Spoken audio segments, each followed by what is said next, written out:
Graham Dwyer. A successful Dublin architect with a wife and children hid a secret so dark that when it surfaced, it shook the entire country. His double life ended in one of the most chilling murder cases Ireland has ever seen. It is also a case that reached far beyond a single courtroom, sparking a legal fight over privacy and phone data that ran all the way to the highest courts in Europe. Few Irish murders have marked the law so deeply. Graham Dwyer was a respected architect, a married father who appeared entirely ordinary to those around him. To colleagues and neighbors, he was a successful professional with a comfortable family life, the last person anyone would suspect. His victim was Elaine O'Hara, a childcare worker who had struggled for years with her mental health. The two could not have seemed more different, and that contrast was part of what made the case so disturbing. How did a man like this come to commit murder? O'Hara was last seen alive in August of 2012, near a park in South Dublin. Her phone was traced to a nearby beach. And given her history, investigators at first feared she had taken her own life. For more than a year, her disappearance went unexplained, treated not as a crime, but as a tragedy. So what had really happened to her? Her remains were discovered on a mountainside south of Dublin in September of 2013 and identified through dental records. The discovery came after a dry spell lowered the water in a nearby reservoir, exposing items that would change everything. A member of the public out walking spotted some of those items, and the chain of evidence began to unravel from there. Only then did the investigation turn from a missing person case into a murder inquiry. Dwyer and O'Hara had been involved in an intense and troubled relationship, and Dwyer harbored violent fantasies he was determined to act out. What had looked like a private struggle was in fact something far more sinister. Behind the respectable exterior, he had drawn a vulnerable woman ever deeper into a dynamic he turned deadly. The breakthrough came from 2 mobile phones recovered from a reservoir in County Wicklow. The phones held messages between the pair, including one sent on the very day O'Hara vanished, instructing her to go down to the shore and wait. It was, in effect, a message luring her to her death. The cold, controlling tone of those texts would later become central to the case against him. Investigators also found DNA evidence linking Dwyer to the victim and recovered fragments of disturbing material from his computers. Mobile phone records tied the relevant phones to Dwyer's own movements, building a case that pointed in only one direction. Investigators painstakingly matched the secret phones to his daily routine, his workplace, and his home, until there was little doubt about who had been sending the messages. Piece by piece, the respectable architect was revealed as the man behind the persona in those texts. Dwyer was convicted of murder and jailed for life in 2015. The trial gripped the country, exposing a hidden life that few could reconcile with the polished professional in the dock. But the case was far from over. Dwyer launched a years-long legal battle over the way his mobile data had been gathered, a challenge that reached the highest courts in Europe. A European court agreed that Ireland's data retention rules breached the law, raising questions about his conviction. For a time, it looked as though a point of European law might unravel a murder conviction, and the case was watched anxiously by prosecutors and privacy campaigners alike. Could a technical victory set a convicted killer free? In July of 2024, the Supreme Court unanimously dismissed his final appeal. The court found the evidence against him was overwhelming and unanswerable, even without the disputed phone data. The ruling closed a saga that had run for nearly a decade and had been watched closely far beyond Ireland. He remains in prison, serving life, with all of his legal options now exhausted. The respectable architect, who had hidden a dark double life, would not be talking his way out. After every avenue had been tried, the original jury's verdict stood. The next case would feature a husband who hid his guilt in plain sight, even appearing on national television beside the mother of the woman he had killed. Joe O'Reilly. A grieving husband went on national television to appeal for help finding his wife's killer. What viewers did not know was that they were watching the killer himself. It is one of the most brazen deceptions in modern Irish crime, and it was undone not by a confession, but by the quiet trail his own mobile phone left behind.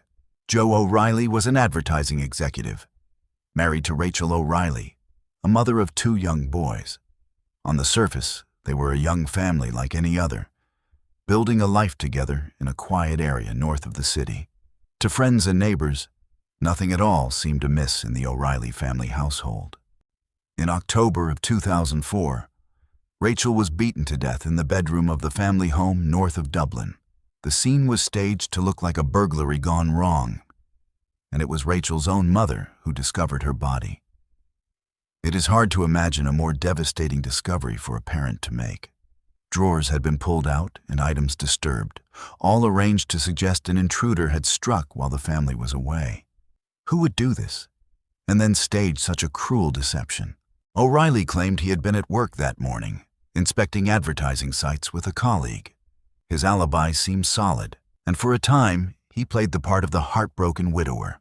He attended the funeral, spoke to the press, and let the world believe an intruder was responsible. To those who did not know him, he seemed every inch the devastated husband and father, robbed of his wife by a random act of violence. But the case turned on mobile phone evidence. A network engineer testified that O'Reilly's phone had connected to a mast near the family home twice that morning, directly contradicting his account. His first call from near his workplace did not come until much later, leaving a window that placed him close to the scene of the killing. It was a quiet, technical kind of evidence, and it dismantled his alibi piece by piece. In the years before phones were understood to leave such trails, O'Reilly may not have realized his own device was recording his movements. Experts dismissed the defense theory that the home area mast could have served his phone from the city, calling it impossible. Closed-circuit footage showed a car resembling his heading toward the area, and it also emerged that O'Reilly had been having an affair. The affair gave the prosecution a motive to set alongside the phone and camera evidence, suggesting a man who wanted out of his marriage, but not at the cost of his home and children, rather than separate and lose what he had. The prosecution argued he had chosen to remove his wife and keep everything else. Then there was the moment that shocked the nation. Before his arrest, O'Reilly appeared on a popular television talk show, seated beside his murdered wife's mother, openly speculating about who could have killed Rachel.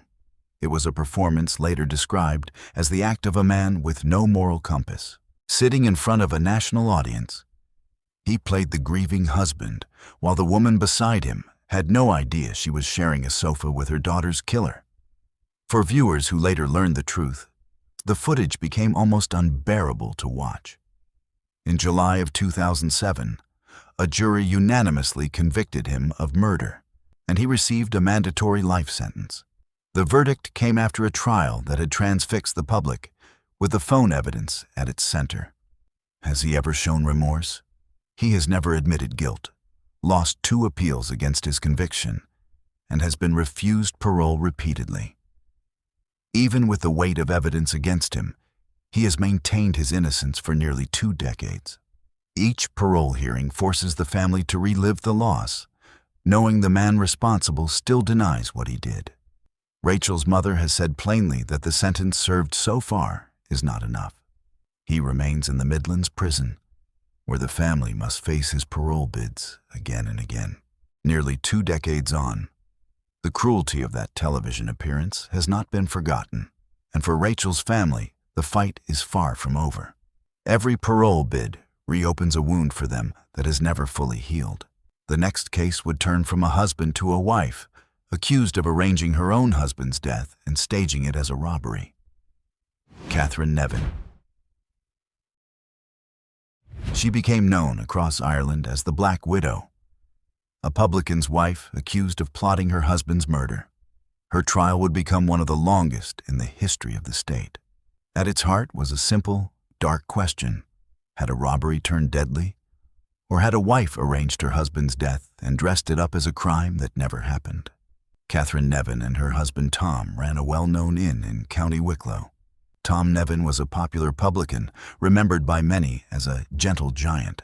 He was the kind of man customers liked and trusted, with no obvious enemies in the world. In March of 1996, Tom was found shot dead at the inn after staying up to count the holiday takings. He had died from a single close-range shotgun blast, alone in the early hours after a busy night. Catherine claimed she had been attacked by a raider, tied up, and only later managed to raise the alarm.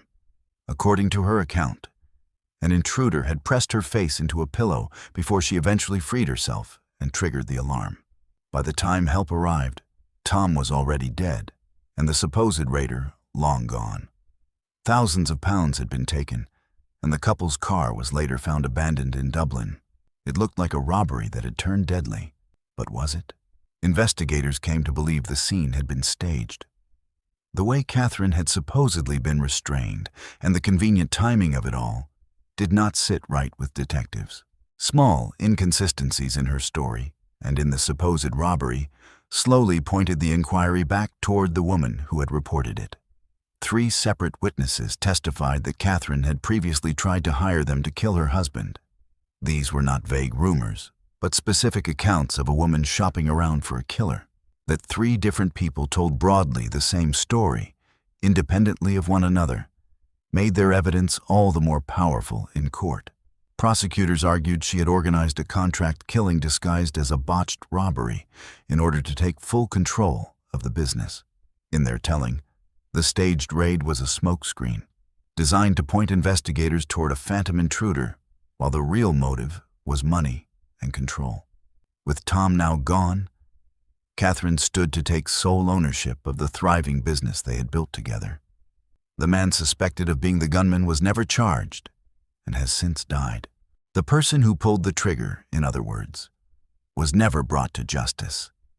It is one of the strangest features of the case that a husband could be proven to have been murdered and a wife convicted of arranging it, while the actual shooter walked free. The full truth of exactly how the killing was carried out has never really been established. What kind of woman was at the center of this? The trial revealed a tangle of alleged affairs and connections and ran for 61 days with scores of witnesses. It became one of the longest criminal trials the state had ever seen, followed obsessively by a fascinated public. Day after day, newspapers carried the latest twists, and the woman at the center of it became one of the most talked-about figures in the country. In January of 2000, after one of the longest jury deliberations in Irish history, Catherine Nevin was convicted of murder and of soliciting others to kill her husband. She received a life sentence and then lost her later appeals. For years afterward, she continued to protest her innocence, but the courts were not persuaded. Her appeals and a later miscarriage of justice claim were all rejected, leaving the conviction firmly in place. How did her story end? She was released in late 2017 while terminally ill and died of a brain tumor in February of 2018. She had spent some 17 years in custody before her release, most of it in a women's prison in Dublin. Throughout that time, she never publicly named the man who killed her husband or admitted her own role in arranging it. The identity of the gunman went with her to the grave. Whatever she knew about the man who killed her husband, she never told. To this day, the question of who actually pulled the trigger remains unanswered. The next case would feature a newlywed who staged his wife's death as an accident, then faked his own suicide to escape. Colin Whelan.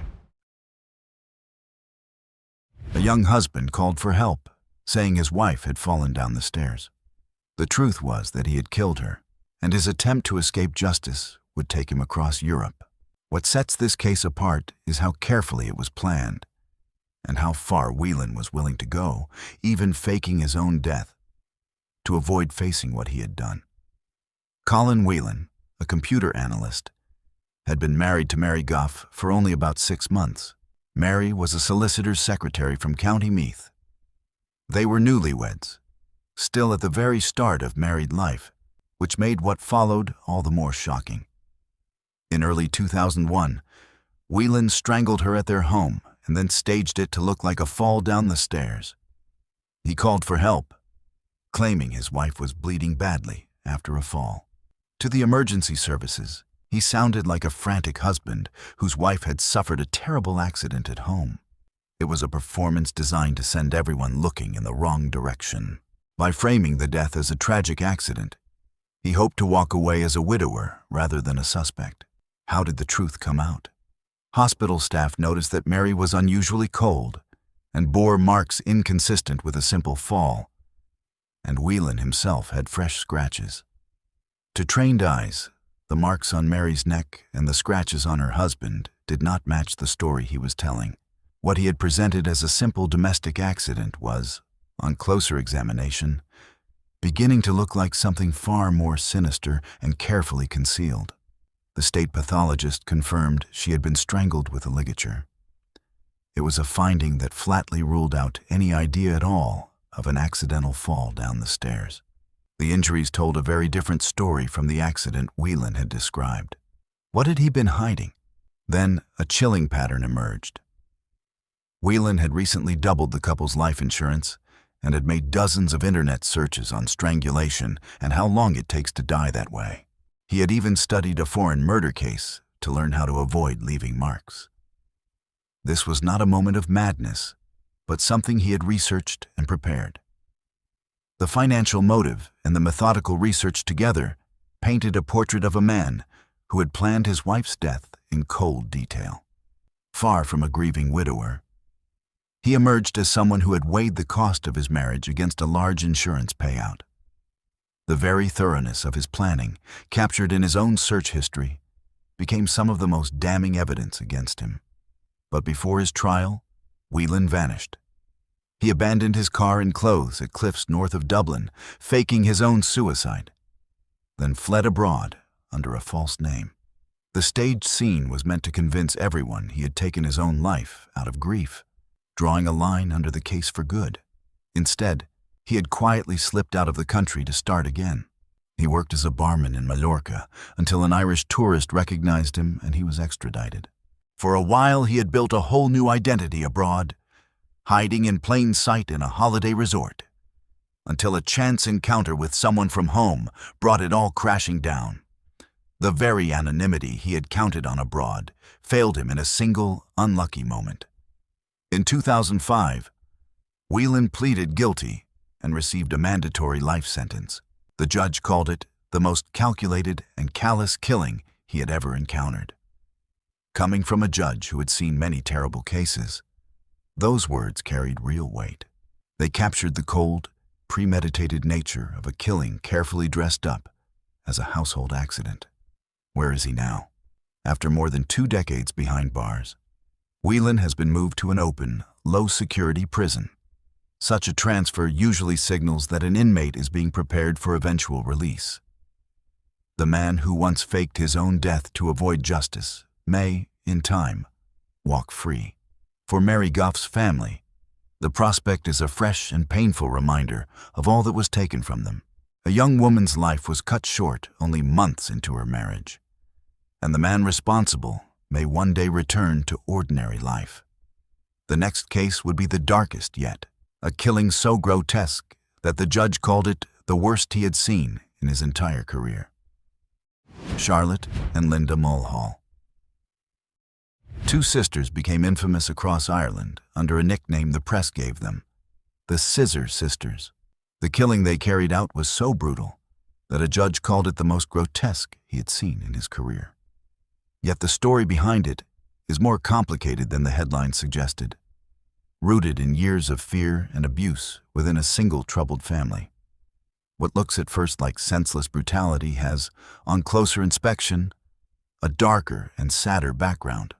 Linda and Charlotte Mulhall killed their mother's partner, a man named Farah Swaleh Noor. Noor had a documented history of violence and offending against women. He was, by many accounts, a dangerous and abusive man. The household he had become part of was already marked by fear, and the sisters had grown up amid serious dysfunction and hardship. Years of instability and abuse formed the backdrop to that single catastrophic night. What turned that fear into an act of such extreme violence?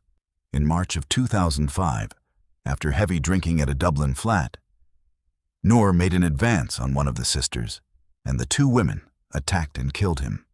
What began as a night of drinking ended in sudden, extreme violence. The attack was frenzied and overwhelming, the kind of explosion that turns an ordinary evening into a horror in a matter of moments. In the space of just a few minutes, the lives of everyone in that small Dublin flat had been changed forever, beyond any hope of repair. They then dismembered the body and disposed of the remains in a canal, with parts taken elsewhere in the city. The man's head was never recovered. The grim task of disposing of the body, carried out over hours, was part of what made the case so notorious once the details emerged. Few crimes anywhere in the country had ever combined such sudden violence with such a cold and prolonged aftermath. How were they caught? Body parts were spotted in the canal days later, and the victim was identified after a friend recognized his football jersey. For a time, investigators did not even know who the victim was, only that a man had been killed and dismembered. A passerby near a Dublin landmark first raised the alarm after spotting something in the water, and the grim discovery set the inquiry in motion. That link led investigators to the Mulhall family, and the sisters eventually confessed. Without that one small detail, the case might never have been solved. One of the sisters reportedly admitted what had happened to the other before the confessions reached the authorities, and from there, the full account came out. Once they finally began to talk, the scale of what they had done became horribly clear. At trial, the judge called it the most grotesque case of killing that had occurred within his professional lifetime. What happened to the two sisters? Charlotte was convicted of murder and given a life sentence, while Linda was convicted of manslaughter and jailed for 15 years. The different verdicts reflected the jury's view of each sister's role on that night. Their mother was later jailed for helping to clean up the scene. The killing had drawn in 3 generations of the same family. The sister's father, devastated by what had happened, died by suicide later that same year, deepening the tragedy that surrounded the case. A single violent night had set off a chain of grief that reached well beyond the man who died. Linda was released in 2018 at the end of her sentence. She is reported to have stayed out of trouble since and to be living away from the public eye. Charlotte, serving life, has progressed through supervised and then unsupervised temporary releases. She has expressed remorse, saying she is sorry for what she did and that it destroyed her life. Those words, spoken years after the killing, hint at a person trying to reckon with the worst night of her life. After years in prison, both sisters have had to live with the weight of what happened on a single night, and with the nickname that has followed them ever since. The story remains one of the most disturbing in modern Irish crime, as much for the family tragedy behind it as for the violence itself. If you've made it this far and enjoyed deep dives into the most shocking criminal cases, hit that subscribe button and don't forget to press the bell icon. The next case would cross into Northern Ireland, where a double murder was disguised as a suicide pact and fooled investigators for nearly 2 decades. Colin Howell and Hazel Stewart. 2 people, both married to others, carried out a double murder and staged it as a suicide pact. The deception held for 18 years, until the killer's own conscience tore it apart. It is a chilling reminder that the most elaborate cover-up can still fail, not because of a clue left behind, but because of the guilt carried by the person who got away with it. For nearly 2 decades, this looked like one of the rare killings that would never be answered for. Colin Howell was a dentist in Coleraine, and Hazel Buchanan, later Hazel Stewart, was a Sunday school teacher, and the two were having an affair. On the surface, they were pillars of the community, church-going and respectable, the last people anyone would suspect of murder. Their affair was a secret, and what they did to be together would stay hidden for almost a generation. Their victims were Colin's wife, Leslie Howell, and Hazel's husband, Trevor Buchanan, a police officer. Both were the spouses standing between the lovers and the life they wanted together. Leslie was the mother of Colin's young children, and Trevor, a serving officer respected by those who knew him. In May of 1991, Colin gassed his sleeping wife with car exhaust fumes, then drove to the Buchanan home and killed Trevor the same way. It was a cold and methodical plan, carried out across 2 homes in a single night. He had thought through how to subdue each victim and how to move the bodies without drawing attention. He arranged both bodies in a fume-filled car in a garage, staging the scene to look like a joint suicide, and later collected a large insurance payout. To the world, it looked as though 2 grieving spouses, devastated by their partner's affair, had taken their own lives together. The staging was deliberate and detailed, designed to play on exactly the kind of story people would readily believe. How could such a thing go undetected? Police accepted the suicide pact theory for nearly 2 decades. For 18 years, 2 families grieved what they believed was a tragedy, never knowing it was murder. A later review by the police ombudsman found the original investigation had been deeply flawed, with important evidence overlooked. Warning signs that might have pointed to murder had simply not been followed up at the time. Small inconsistencies at the scene, the kind that should have raised questions, went unexamined for years. The neat story of a suicide pact had been accepted, and with it, the case had quietly closed. So what finally brought the truth out? The case broke only when Colin confessed to elders in his church, who urged him to go to the police, and he implicated Hazel. After years of carrying the secret, it was guilt rather than detective work that finally undid him. He walked into a station and laid out a crime everyone had long since stopped investigating. Howell had come to believe that personal tragedy in his life was a punishment for what he had done. The death of his own son years later seems to have convinced him that he could no longer outrun his guilt. In the end, the perfect crime was undone not by forensics, but by the conscience of the man who committed it. Colin Howell pleaded guilty and was sentenced to life, with a minimum of 21 years. Hazel Stewart was found guilty at a separate trial and received life with a minimum of 18 years. At her trial, Howell gave evidence against the woman who had once been his lover and partner in crime. His account described a chilling pact between them, made years before the killings were ever uncovered. Where are they now? Both remain in prison. Stewart's most recent appeal, arguing she had been under Howell's coercive control, was refused in June of 2025. The court was not persuaded that her sentence was excessive, leaving it firmly in place. The judge described it as a double murder of spouses in the cruelest of circumstances. More than 30 years on, the courts continue to treat the case as one of exceptional cruelty. For the children left behind on both sides, the truth, when it finally came, replaced one grief with another. They had grown up believing a parent had taken their own life, only to learn it was murder. The next case would go back further, to the most bizarre scandal in Irish political history. Malcolm MacArthur. A killer hunted across Ireland was eventually found in the most unlikely place imaginable, the home of the state's own chief law officer. The scandal that followed gave the country a word it has never forgotten. These killings, carried out over a few days in the summer of 1982, remain among the most notorious in modern Irish history, as much for what came after the arrest as for the crimes themselves.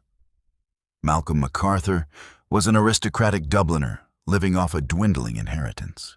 A well-spoken, bow-tie-wearing figure on the edges of polite society, he was running out of the money that had funded his comfortable, idle life. Rather than find work, he settled on a plan that would cost 2 innocent people their lives. His victims were Bridie Gargan, a young nurse, and Donal Dunn, a farmer, both 27. Neither had any connection to him beyond the cruel logic of his plan. They were simply 2 people who happened to have something he wanted. Running out of money, MacArthur set out to commit a robbery and decided he needed a car and a gun. His scheme was as callous as it was strange. He would simply take what he needed by force, whatever the human cost. He had convinced himself that two ordinary people were no more than obstacles to his plan. In July of 1982, he attacked Bridie Gargan in the Phoenix Park in Dublin, and she died of her injuries days later. She had been sunbathing in the park on a summer day, entirely unaware of the danger. Months from qualifying further in her profession, her life was cut short by a stranger who wanted only her car. She had been enjoying an ordinary summer afternoon when the attack came out of nowhere. In a detail almost too strange to believe, what happened next?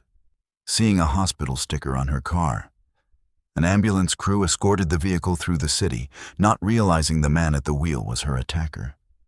The crew, believing they were helping a colleague rush to hospital, unwittingly cleared a path for the very man who had carried out the attack. It is one of the most surreal details in the whole affair. The very people whose job was to save lives had, without knowing it, aided the man responsible for taking one. Days later, MacArthur answered a newspaper advertisement for a shotgun and shot the farmer, Donald Dunn, dead with the very gun he had come to buy. A man selling his shotgun had no way of knowing that the polite buyer who turned up would use it to kill him on the spot. In the space of a few days, two strangers had died so that MacArthur could fund a robbery he never even carried out. How was he caught? Gardaí linked the two killings through the victims' stolen cars and arrested MacArthur in the apartment of the Attorney General, an acquaintance of his. The man at the center of a nationwide manhunt had been staying as a guest of one of the most senior legal figures in the country. He confessed to both murders. The discovery in the home of the state's chief law officer caused a political storm. The Taoiseach of the day called the affair grotesque, unbelievable, and bizarre, and the Attorney General resigned. Those words were turned into an acronym that has been used in Ireland ever since to describe a scandal beyond belief. The affair badly damaged the government of the day and became one of the defining political episodes of the era. For many people in Ireland, it still remains the original example of a scandal so strange it defied belief. In a controversial deal, MacArthur pleaded guilty to one murder while the charge over the second was dropped, and he received a life sentence. The decision spared a second trial, but left one family without the day in court they had hoped for. He was released in 2012 after serving 30 years, and is alive and living in Dublin. The decision to drop the second charge has remained a source of lasting hurt for that victim's family. Decades on, the case is still revisited in books, podcasts, and documentaries, its strangeness undimmed by time. Few crimes have so thoroughly blurred the line between a murder inquiry and a political scandal. The next case would jump to the present day, where a killer built his alibi out of a video game. Stephen McCullough. A young man tried to hide a murder behind hours of online gaming footage, certain that his alibi was unbreakable. He had not counted on the skill of a police cybercrime unit. It is one of the most modern cases on this list, a killing solved through digital forensics, where the evidence lay not at the scene, but inside a video file. In an age when so much of life is recorded, McCullough learned that the same recordings can betray a killer. Stephen McCullough was a gamer and online streamer from Lisburn in Northern Ireland. His victim was Natalie McNally, a 32-year-old woman from Lurgan who was pregnant with his child. The two had met through a dating app, and the family later named the unborn child they lost. Her killing in late 2022 was one of the most shocking Northern Ireland had seen in years, and it prompted an outpouring of grief in her hometown. Vigils were held, and the search for answers gripped the community. In December of 2022, McCullough traveled by bus from Lisburn to McNally's home and killed her in a prolonged and violent attack. He then went home and returned the following evening to pretend to discover her body and call for help. The performance of the shocked, grieving partner was part of the deception from the very start. He had hoped that by appearing to be the one who found her, he would never be seen as the one who killed her. It was a calculated piece of theater, intended to place him beyond suspicion from the outset. What was his alibi? McCullough's appeared to have an airtight defense, a long live stream of himself playing a video game on the night of the murder. On paper, the footage seemed to place him at home, hours away, while Natalie was being killed.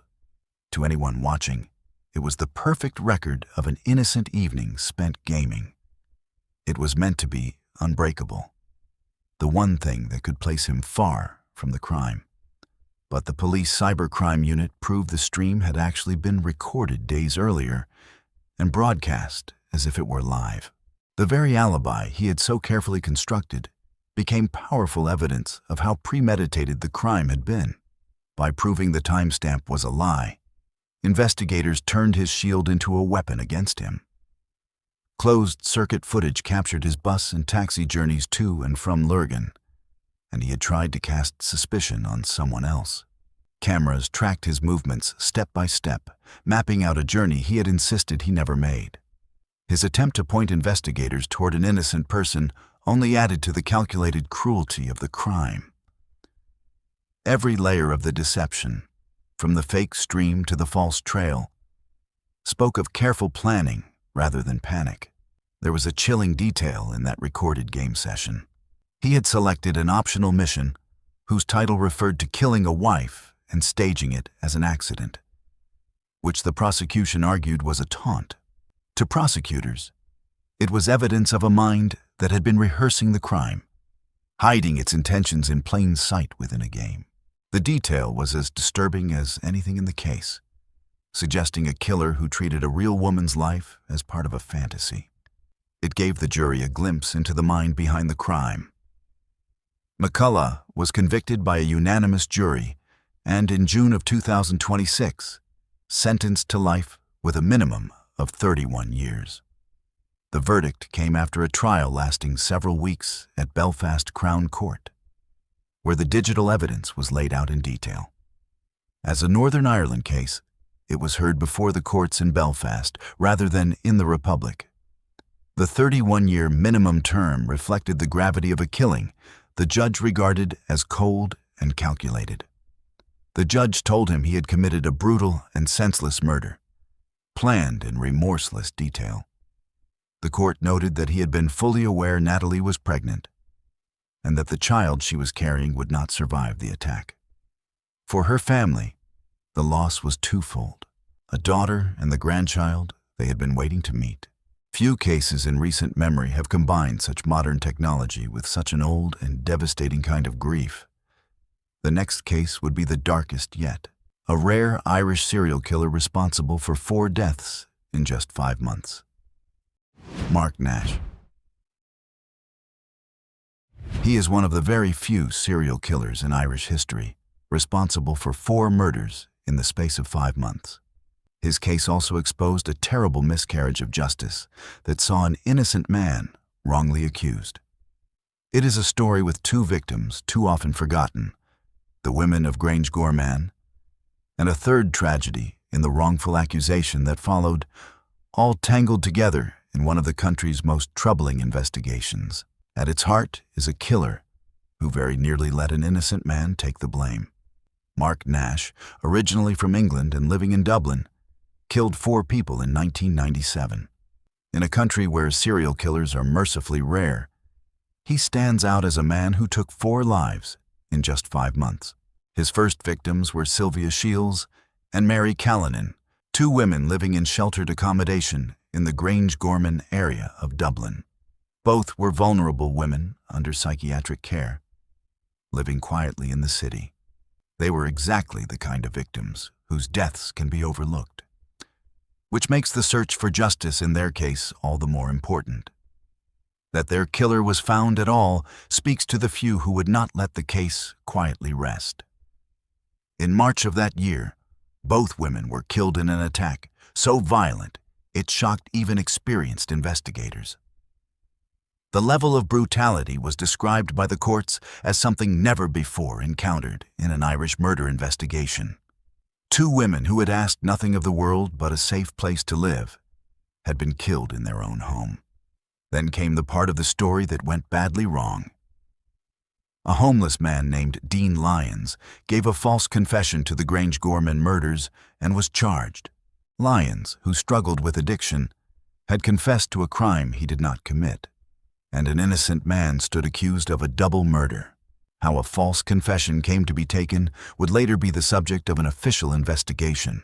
For a time, two men stood admitting to the very same double murder, an extraordinary situation that sent a shock through the justice system. But while Nash was in custody over another case, he too confessed to the Grange Gorman killings, leaving two men admitting to the same double murder. The realization that the wrong man had been charged sent a shock through the justice system, and the case became a byword for how a false confession can take hold. The second set of victims were Catherine and Carl Doyle, a married couple who had moved to County Roscommon with their young children. They had relocated from Dublin under a rural resettlement scheme, hoping to build a quieter life in the countryside. Instead, their new home became the scene of the second double murder in Nash's brief but devastating spree. In August of 1997, Nash traveled to their home with his girlfriend, Catherine's younger sister, and attacked all three adults. Catherine and Carl were killed, but Catherine's sister survived and raised the alarm. Badly injured, she managed to reach a neighbor, and it was her courage that ultimately led to Nash's arrest. He had fled across the fields, but was caught the following day, bringing his 5-month spree to an end. By then, 4 people were dead and a family broken. Nash was convicted of the Roscommon murders in 1998 and given a double life sentence. He also received a further sentence for the grievous harm done to the sister who survived. Her survival was the thread that first connected Nash to the killings. But the question of who had really killed the 2 women in Grange Gorman still hung over the case. How was he finally tied to Grange Gorman? Years later, advanced DNA testing found the victim's blood on a jacket seized from Nash, and he was convicted of those murders too. The forensic breakthrough finally cleared the cloud that had hung over Dean Lyons, who had died some years earlier. It was a bittersweet vindication, coming too late for the man wrongly accused. Dean Lyons had not lived to see his name cleared by the science that finally exposed the real killer.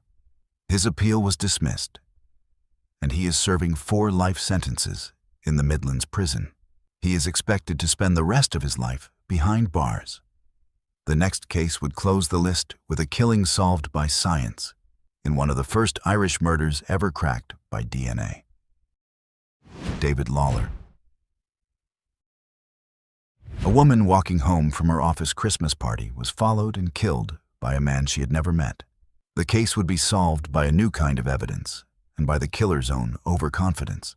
It is a fitting case to close on, because it marks a turning point in Irish policing, the moment when DNA began to change how the most difficult murders were solved.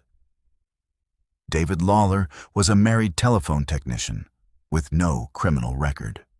On the outside, he led an unremarkable life, with a steady job and a settled family background. Nothing about him would have marked him out as a danger to anyone. His victim was Marilyn Rynn, a 41-year-old civil servant. The two were strangers, which is part of what made the case so difficult to solve. With no link between killer and victim, the usual lines of inquiry led nowhere. In the early hours of a December morning in 1995, Rynn took a late bus home and walked a shortcut through a park. She was making her way home from her work Christmas party, taking a route she would have known well. It was the kind of ordinary journey home that thousands make without a second thought. Lawler, who had followed her, attacked and killed her there. He had trailed her from the area near the bus stop, an opportunistic predator who chose a victim at random. There was no warning and no chance for her to escape what he had planned. Reported missing, her body lay undiscovered for over 2 weeks until a Garda dog found her. For more than a fortnight, her family endured the agony of not knowing what had become of her. Hope faded slowly as the days passed, until the worst was finally confirmed. How do you catch a killer who is a complete stranger to his victim? Once Gardaí established that Rin had got close to home, they focused on local men and asked hundreds of them to volunteer a blood sample. It was described as the first mass DNA trawl by Gardaí in any murder investigation. At the time, the use of DNA on this scale was new and largely untested in Ireland. Asking hundreds of local men to come forward voluntarily was a bold step, and it relied on the cooperation of an entire community. It also depended on a piece of luck that the killer himself did not understand. The unusually cold weather that December would prove far more important than anyone could have guessed at the time. Crucially, evidence at the scene had been preserved by the freezing temperatures. The bitter December cold that had delayed the discovery of her body had also protected the very evidence that would identify her killer. In a grim irony, the same conditions that hid the crime would ultimately help to solve it. What was the killer's fatal mistake? Lawler had researched DNA online and wrongly believed the cold would have destroyed the evidence. So he volunteered a sample, which matched. His own confidence had handed investigators the proof they needed. Believing he had outwitted the science, he walked straight into the trap that science had set. It was a striking early example of how DNA could solve a case that traditional detective work alone might never have closed. The science that Lawler had tried to outwit turned out to be the one thing he could not escape. His own research, meant to help him evade capture, had led him to make the single mistake that gave him away. Lawler pleaded guilty and was sentenced to life imprisonment in early 1998. In court, he spoke of an impulse he said had driven him to follow and kill a stranger he never met. He was released in January of 2026 after serving nearly 30 years. His release, almost 3 decades after the killing, brought the case back into the headlines and reminded the country of a murder that had helped change Irish policing for good. The investigation that caught him became a template for how DNA would be used in the years that followed. What had once seemed like science fiction was now a proven tool. And the murder of Marilyn Rin had shown the country exactly what it could do. In the decades since, DNA has helped solve cases far older and far colder than this one, and it has become one of the most powerful tools available to investigators. This was all from our side today. Thanks for watching. Click here to check out another video.